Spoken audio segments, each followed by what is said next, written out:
Good morning students. देखो हमारी exercise 5 में हमने पढ़ लिया था कि ये जो सारणिक है इसकी है ना, इसकी सहायता से, सारणिक की सहायता से किसी समीकरण निकाय को किस तरह से हल किया जाता है। तो नंबर 1 हमने पढ़ा था क्रैमर नियम और नंबर 2 पढ़ रहे हैं अब आव्यूह सिद्धांत।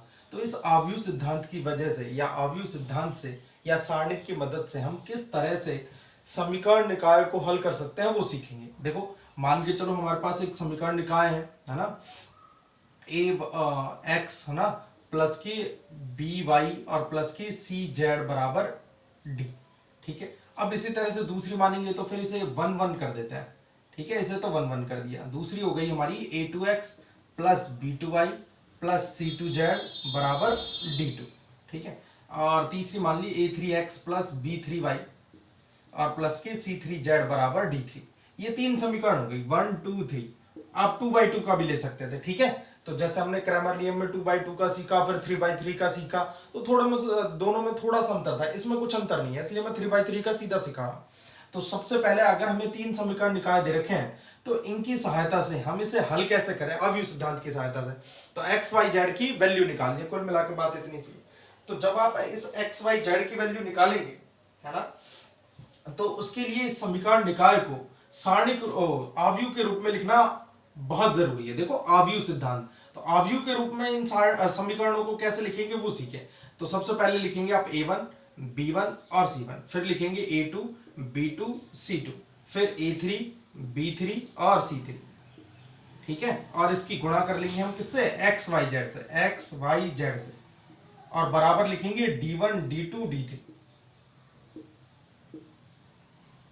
तो मैं इस तरह से इन समीकरणों को किस में बदल सकता हूं, आव्यूह में। अगर समीकरणों को आव्यूह में नहीं लिखा जाए तो आप आव्यूह सिद्धांत का प्रयोग नहीं कर सकते। ठीक है, तो देखो x का गुणांक a1 b1 c1 a2 b2 c2 a3 b3 c3। अब मैं जब इनकी गुणा करूंगा तो रो की कॉलम से करनी पड़ेगी ऐसे। तो a1 की x से होगी, b1 की y से होगी, c1 की z से होगी, और बराबर में क्या लिख देंगे d1, तो पहली समीकरण बन जाएगी। इसी तरह से दूसरी समीकरण और तीसरी समीकरण, मतलब इन समीकरणों को आप आव्यूह के रूप में व्यक्त कर सकते हैं, तभी आप आव्यूह सिद्धांत का प्रयोग करेंगे, वरना नहीं करेंगे।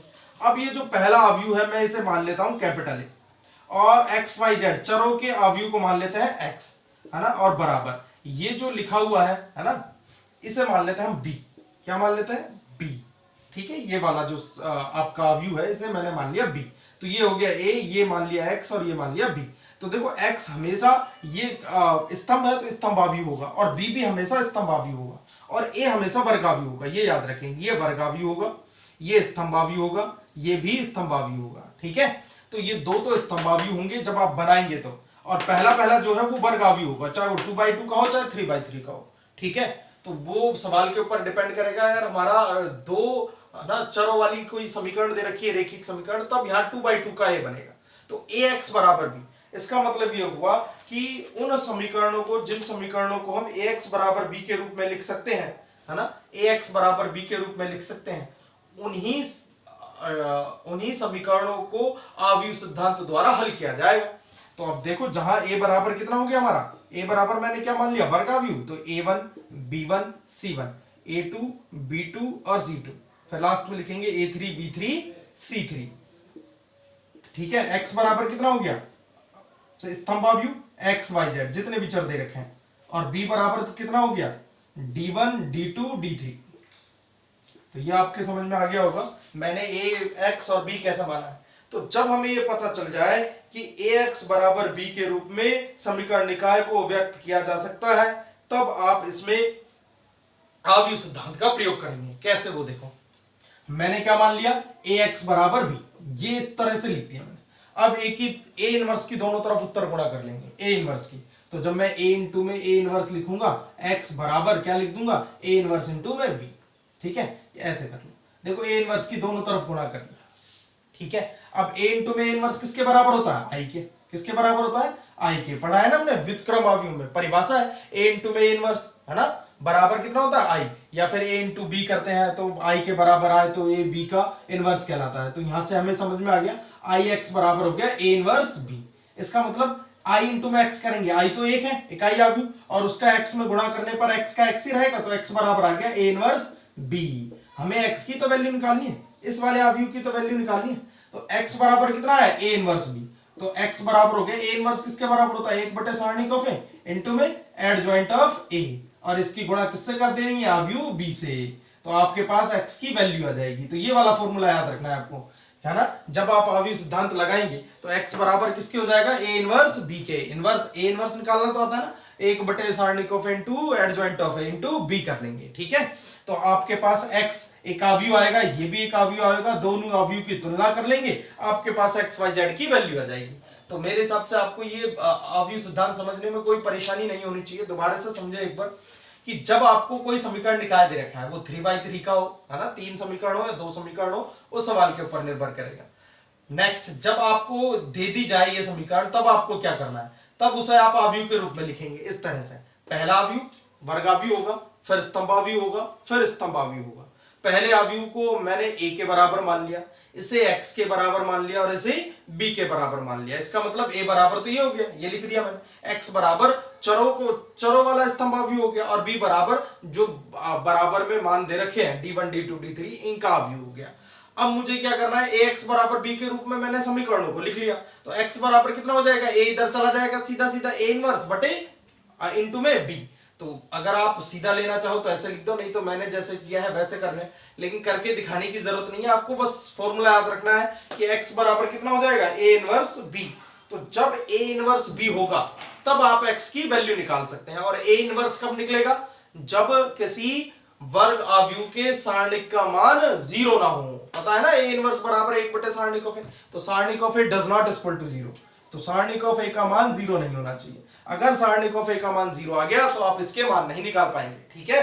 तो सारणिक ऑफ a 0 नहीं होना चाहिए, तभी a इनवर्स होगा और तभी इसके मान निकलेंगे, समीकरण निकाय के मान निकलेंगे, ठीक है ना। चल, और यदि सारणिक ऑफ a बराबर 0 आ जाए ना, तब इसके अनंत हल होंगे, फिर इसके मान नहीं निकलेंगे आपसे, ठीक है ना। तो मैं एक सवाल आपको कराता हूं अवयव सिद्धांत का, ना आपकी बुक का ही है, 5.2 का एक सवाल कर लेते हैं। हमने क्रैमर नियम किए, आपने इसकी प्रैक्टिस की होगी क्रैमर नियम की, है ना। एक आध सवाल अगर आप कर लेंगे ना तो पूरे साल आपके याद रहेंगे फिर ये। तो देखो, हम इसकी 5.2 एक्सरसाइज है, उसका एक क्वेश्चन है, क्वेश्चन नंबर 10 कर लें, 11 कर लें, 11वां है अवयव सिद्धांत का। तो 11वां सवाल मैं करा रहा हूँ अवयव सिद्धांत का। पहले हम 2/2 का करेंगे, फिर 3/3 का करेंगे, है ना। तो क्वेश्चन नंबर 11 देखो आप, इसका अवयव सिद्धांत का, आपको अच्छे से समझ में आ जाएगा अवयव सिद्धांत फिर एक सवाल करने के बाद ही।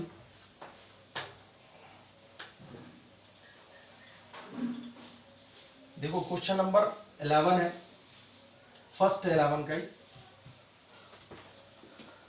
क्वेश्चन दे रखा है हमें, 2x माइनस की y इक्वल टू माइनस की 2 और 3x प्लस के 4y इक्वल टू 3। ये दो समीकरण है, पहली और दूसरी।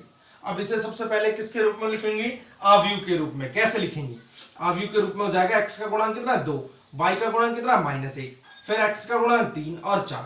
ये तो हो गया, ठीक है, अवयव रूप में लिखने पर, अवयव रूप में लिखने पर।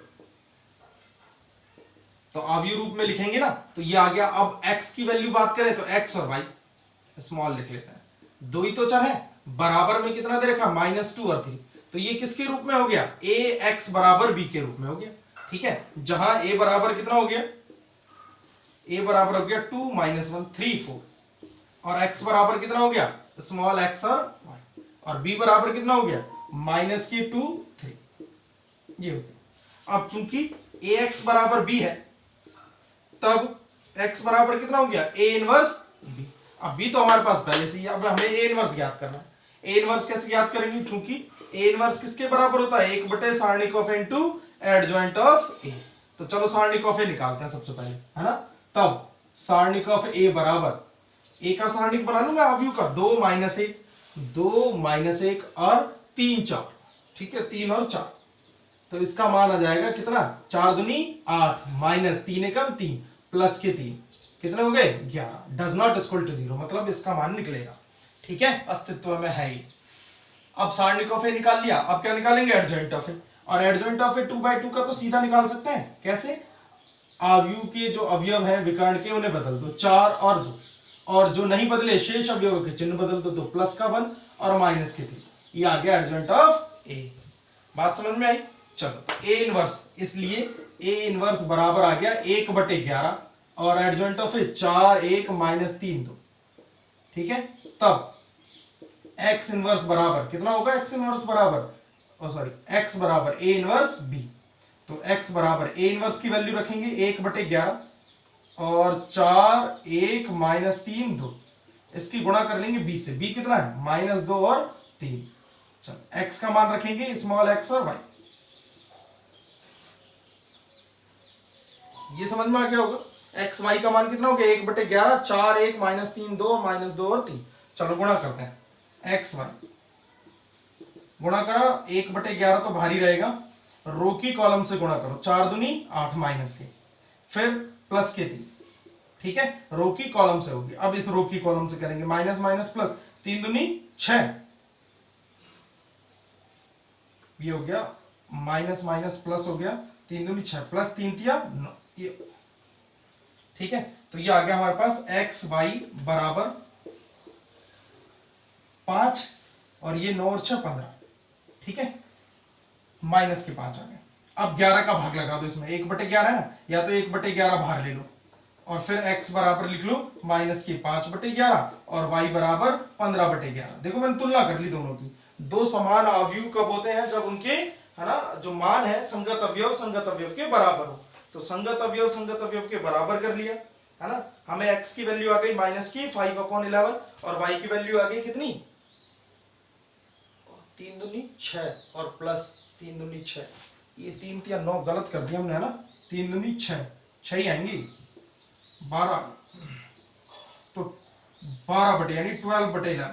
ठीक है, माइनस माइनस प्लस की 3 दूनी 6 और फिर ये 3 दूनी 6, तो ये आ गए 12/11 y की वैल्यू। तो x और y की वैल्यू आ गई। तो आसान तरीका है ना, लिखा आता है पेपर में कि आपको आव्यूह सिद्धांत से करना है या सारणिक नियम से करना है। ठीक है, अगर गलती से सवाल में ऐसा लिखा है कि सारणिक की सहायता से निम्नलिखित समीकरण निकाय को हल कीजिए, तो भी आपको क्रैमर नियम ही लगाना है। ठीक है, सारणिक वाला क्रैमर नियम है, ये आव्यूह सिद्धांत है। तो अगर आपका लिखा है कि आव्यूह सिद्धांत से सवाल को कीजिए, तो ये वाला तरीका। ठीक है, आप सीधा नहीं कर सकते 10वीं की क्लास की तरह है ना, कि आप इसमें ना विलोपन विधि या वज्रगुणा विधि लगा के सवाल कर दें, आंसर तो सेम आएगा, पर उसका जो सवाल का जो नंबर है वो आपको 0 मिलेंगे। फिर तो आपको जिस तरह से पढ़ाया जा रहा है उसी तरीके से करेंगे, या तो आप सारणिक नियम लगाएंगे या आव्यूह रूप में आव्यूह सिद्धांत लगाएंगे। तो आव्यूह सिद्धांत कब लगाएंगे? जब वो कहेगा तब, वरना आप हमेशा क्रैमर नियम का प्रयोग करेंगे। समझ में आ गई आपके? चलो, अब इसी तरह से सेम जैसे मैंने 2/2 का किया है, हम किसका कर सकते हैं? 3/3 का। बस फर्क कितना सा आएगा, ये जो a आव्यूह है वो हमारा कैसा हो जाएगा? 3/3 का। और x कैसा हो जाएगा? x में 3 चर बढ़ जाएंगे, x y और z 3 चर हो जाएंगे है ना। और b में भी जो स्तंभ आव्यूह है वो स्तंभ आव्यूह कैसा होगा? 3/1 का। तो 3/1 का हो जाएगा, ये 2/1 का है ना। तो एक इसी का एक सवाल और कर लेते हैं, और वो सवाल है हमारा 11 का थर्ड कर लेते हैं। ठीक है, तीसरा जो सवाल है वो देखें आप।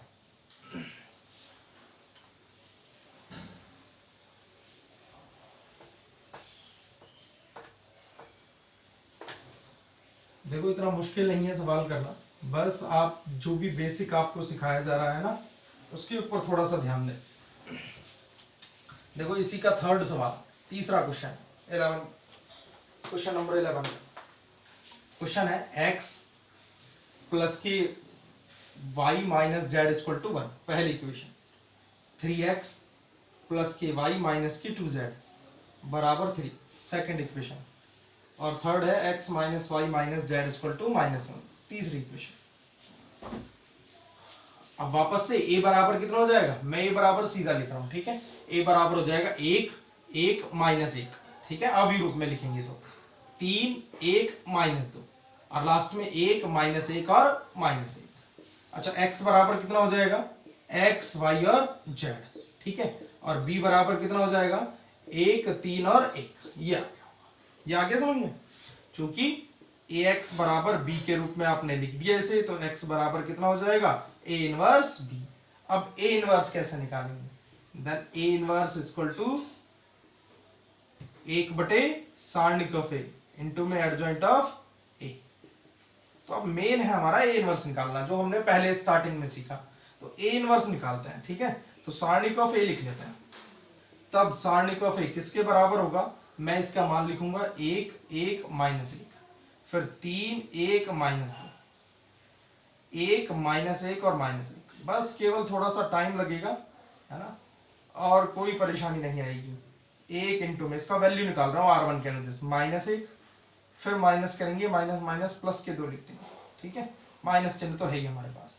फिर माइनस का 1 लिखेंगे, रो और कॉलम हटाएंगे, माइनस के 3 लिखेंगे, है ना, रो और कॉलम हटा दिया, माइनस के 3 और प्लस के 2 लिखते हैं, ये प्लस के 2, और लास्ट में लिखेंगे माइनस का 1, रो और कॉलम हटाओ, माइनस के 3 और माइनस का 1, माइनस के 3 माइनस का 1। चलो यहाँ आ जाओ, 2 और 1 3, माइनस के 3, यहाँ 3 में से 2 गया तो माइनस का 1, माइनस माइनस प्लस का 1, लास्ट में 3 और 1 4, प्लस के 4, 4 और 1 5 में से 3 घटाओ 2, डज नॉट इक्वल टू 0। अब आगे सवाल करेंगे इसे, अगर ये 0 आ जाएगा तो इसके अनंत हल हो जाएंगे, आगे सॉल्व नहीं होगा सवाल। तो ए का आपको पता चल गया, सारणिक कितना आ रहा है, 2। अब सॉल्व करेंगे एडजॉइंट ऑफ ए के लिए। तो एडजॉइंट ऑफ ए के लिए सबसे पहले एफ आई जे निकालने पड़ेंगे सारे। अब यहाँ तो सीधा नहीं लिख सकते ना, 2/2 का नहीं है। तो देखो एडजॉइंट ऑफ ए के लिए सबसे पहले F11 लिखेंगे, ठीक है, सेकंड लिखेंगे। तो चूंकि F11 बराबर, पहली रो पहला कॉलम हटा दो, है ना, 1 और 1 2 हो गए पॉजिटिव, पहली रो पहला कॉलम हटा दो, इसकी गुणा इससे करेंगे -1, है ना, और इसकी गुणा इससे करेंगे तो माइनस का 1 माइनस के 2, कितने हो गए, माइनस के 3। या पहला अवयव होगा ना हमारा ये। नेक्स्ट F12, तो 2 और 1 3 माइनस का है, कैसे, पहली रो और पहला कॉलम हटा दो, पहली रो और दूसरा कॉलम हटा दिया, माइनस के 3 और प्लस के 2, तो माइनस के 3 और प्लस के 2 कितने बच गए, माइनस प्लस का 1, ठीक है, ये प्लस का 1 बच गया। लास्ट हमारा F13, वो तो 4 बचेगा, 3 और 1 4 पॉजिटिव हो जाएगा, है ना। तो देखो रो और कॉलम हटा दो, माइनस के 3 और माइनस का 1, माइनस के 3 माइनस का 1 कितना हो गया, माइनस के 4। इसी तरह से F21 निकालेंगे, तो 2 और 1 3 माइनस का आएगा, दूसरी रो और पहला कॉलम हटा दो, है ना। अगर आपके समझ में ना आए ना तो कि कैसे हटा रहे हैं, तो मैंने कहा ना आप हटा के लिख लें। जैसे मैंने कहा कि F2 माइनस के 21, F21, तो दूसरी रो पहला कॉलम, दूसरी रो और पहला कॉलम हटा दो, 1 minus 1 minus 1 minus 1, 1 minus 1 minus 1 minus 1, ये बच गया। तो ये आसान होता है, इसमें गलती कम होती है। जब आप अच्छे से सीख लेंगे तो जैसे मैंने किया ना अभी, और निकाले ऐसे कर लेंगे, है ना। जिसको नहीं आते उसके लिए एक ये लिख दिया मैंने। तो अब इसे सॉल्व करेंगे तो कितना आएगा, माइनस का 1, ठीक है, और फिर इसका कितना आएगा, माइनस माइनस प्लस का हो जाएगा, फिर माइनस का 1 आएगा। लेकिन F21 माइनस का, इसलिए आगे माइनस आएगा, और माइनस माइनस प्लस के हो जाएंगे 2, ठीक है।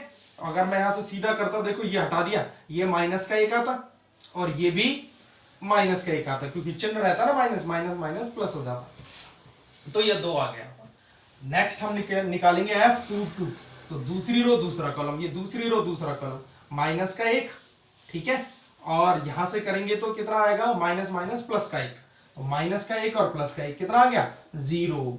F23 निकालेंगे, 3 2 5 माइनस का आएगा, कितना आएगा, माइनस का, F23 निकाल रहे हैं, तो दूसरी रो और तीसरा कॉलम हटा दिया, माइनस का 1, ठीक है, और फिर वापस से करेंगे तो माइनस का 1, तो माइनस का 1 और माइनस का 1, 1 और 1 2, पॉजिटिव 2 हो गए। F33, 3 और 3 6, पॉजिटिव आएगा, तीसरी रो तीसरा कॉलम, है ना। ऊपर वाला 2 3 गलत कर दिया गया,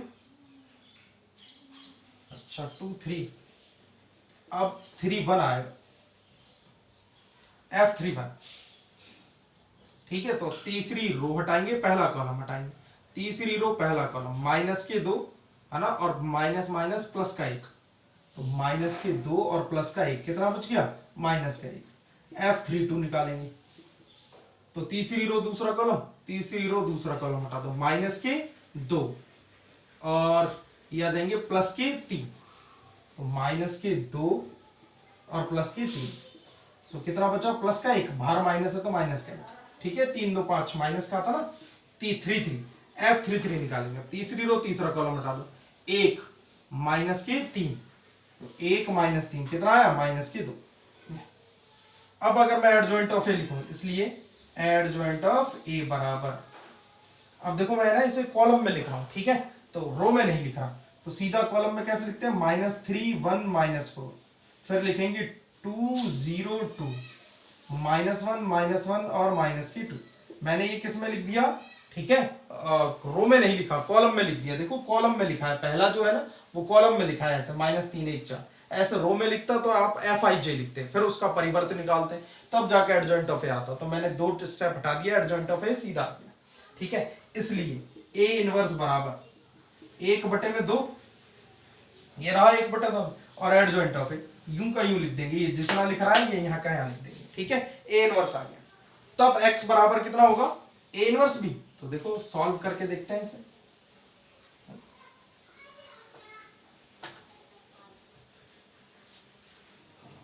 तब x बराबर A इनवर्स b, तो x बराबर, x की वैल्यू कितनी है हमारे पास, x y z बराबर A इनवर्स की वैल्यू कितनी आई हमारे पास, 1/2, और ये यूं का यूं लिख देंगे -3 2 -1, फिर 1 0 -1 -4 2 -2, और b की वैल्यू कितनी है हमारे पास, b की वैल्यू दे रखी है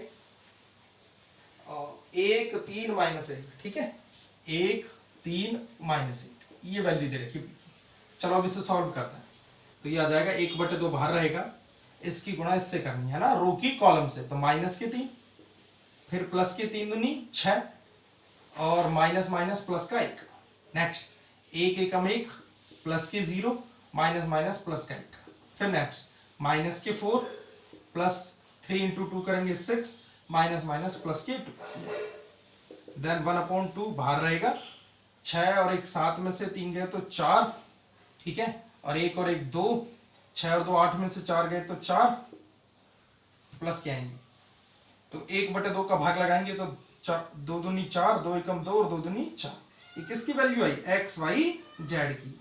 इसका मतलब जब तुलना करेंगे अवयव की, तो x बराबर 2, y बराबर 1 और z बराबर भी 2, ये वैल्यू है। अब देखो एक आसान सा तरीका कि हमें कैसे पता चले कि ये सही किए हमने या गलत किए, है ना, तो इसका एक आसान सा तरीका है, आप जो भी इक्वेशन आपको दे रखी थी उसमें से कोई सी भी एक इक्वेशन उठा लो, जैसे मैं पहली इक्वेशन उठाऊं x प्लस के वाई माइनस के जेड बराबर 1, ये वाली, तो x की वैल्यू इसमें 2 रख लो, y की वैल्यू 1 रख लो, माइनस जेड की वैल्यू 2 रख लो, ठीक है, 2 से 2 कैंसिल हो गया, कितना आ गया, left hand side right hand side के बराबर आ गया, इसका मतलब आपके मान सही आए। तो जो x y z के मान आएंगे वो आपके समीकरणों को संतुष्ट करेंगे, है ना, और ये अद्वितीय होगा, एक ही मान आपको प्राप्त होगा x y z का, ऐसा नहीं कि अलग अलग मान प्राप्त होंगे, ठीक है। तो आप इसकी प्रैक्टिस करें एक बार अवयव सिद्धांत की, उसके बाद इसके और बाकी के सवाल करेंगे।